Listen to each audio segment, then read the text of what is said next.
Bavaria. We're in Bavaria, approaching the Alps, Freischütz. and we're here for a Maurer, which is gonna be, I'm gonna hate it. It's gonna be Freischütz. Freischütz, and they have a cool like bobsled like slide thing. I'm here for 2 butterflies. So and Bradley is here for 2 butterflies and 2 like family coasters. So I don't know. Cool lineup. Yeah, really cool lineup. Wow. And yeah, the park looks good. It's in this little town here, so let's go.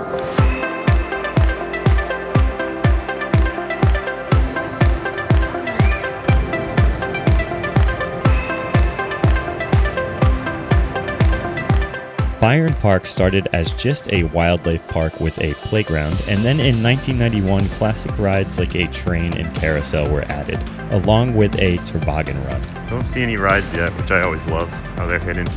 It has since grown into the large rectangular-shaped park that you can see here. This park is huge and on a hill, so you will get your steps in at this place. First up was the Maurer Freischütz.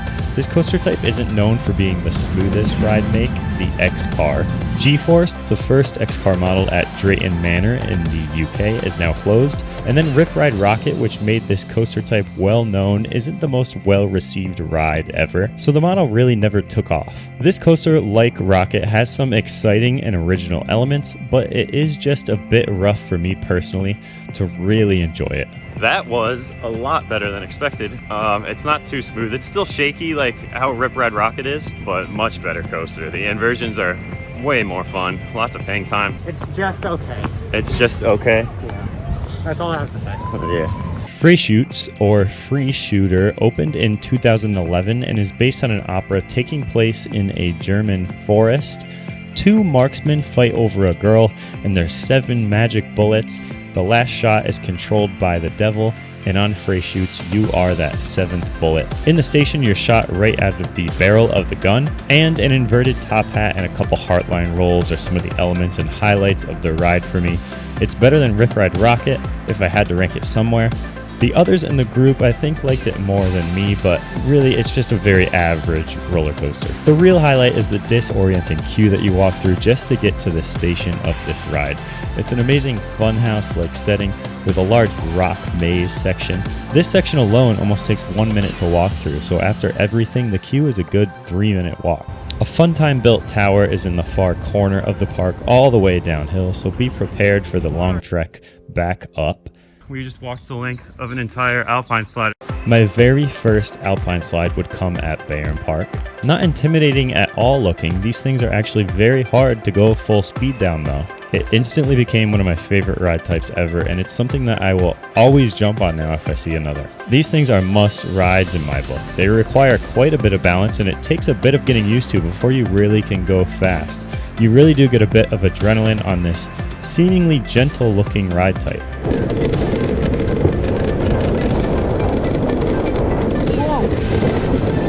The theme park also has 2 Tivoli model coasters, one being pretty good sized and offering 3 laps around. And like with many of these models, you can reach out to the side and skim the trees and grass as you go around.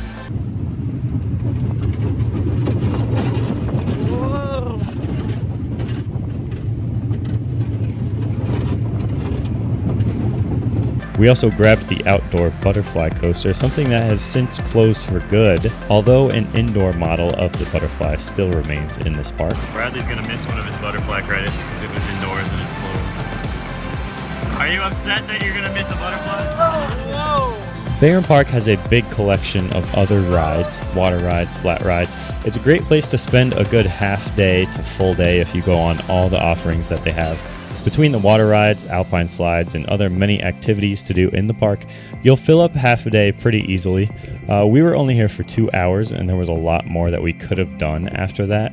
However, it was another one of those stops where we had to keep moving on to the next park and towards Vienna, Austria. So just the major rides were on our mind and seeing what the park was all about. Bayern is a park that is possible to pair with Phantasiana, the Austrian park, which is our next stop on the trip. It's an hour and a half minutes south, and hours do vary, but my recommendation would be Bayern from about 9 a.m. to 1 p.m. and Phantasiana 2 p.m. to close. If you get 4 hours at both of these parks, you are pretty set, but also you could spend longer and still have a good time just re-riding stuff and really taking your time and enjoying the atmosphere. We had a little injury on the Alpine Slide. Yeah. Bradley fell. Yeah, I didn't want to hit the brakes. But now back into the car as we make the long trek to Austria and then Poland. We were back in the car and heading towards Fantasiana for a nice afternoon over there. We really didn't know a lot about this park, but it did surprise us, so make sure to continue watching and see our thoughts on that park along with their new family coaster, which was one of a kind and has 4 launches. That's it. Thanks as always for watching. See ya.